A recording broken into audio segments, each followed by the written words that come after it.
The debate over migration in Africa continues to raise difficult political and social questions, especially when it comes to the reasons people leave their home countries. A recent statement from South African political figure Jacinta Ngobese has brought that conversation back into the spotlight, generating strong reactions from supporters and critics alike. Ngobese, who leads the March and March movement, shared a social media post questioning why many Africans who described their own governments as oppressive choose to seek refuge in countries they often criticize for their colonial history. Her comments quickly gained significant attention online, attracting thousands of views, shares, and likes, while fueling widespread public debate. According to Ngobese, African countries fought long and difficult battles against colonial rule, with South Africa becoming one of the last nations on the continent to overcome apartheid.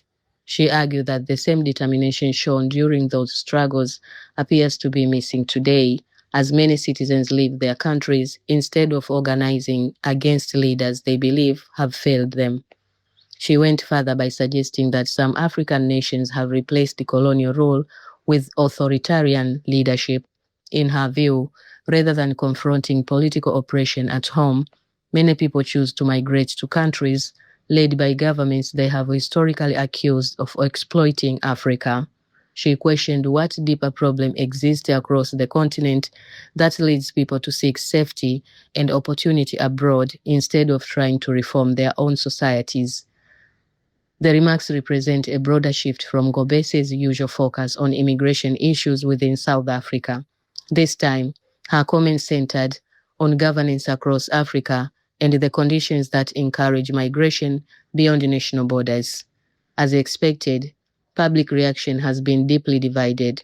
Supporters argue that Ngobese is raising uncomfortable but necessary questions about leadership, accountability, and political responsibility across the continent. Critics, however, say her comments oversimplify a much more complex reality.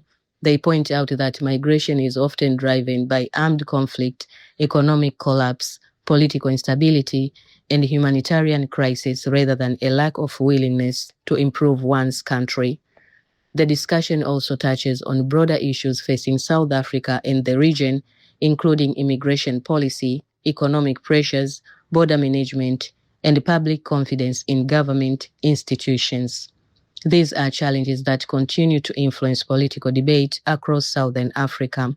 For now, Ngobese's comments have reignited an important conversation about governance, migration, and responsibility. Whether people agree with her perspective or strongly oppose it, the debate highlights questions that many countries across Africa continue to face.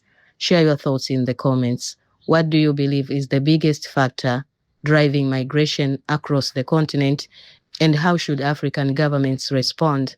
Stay tuned as we continue following developments on this and other major stories.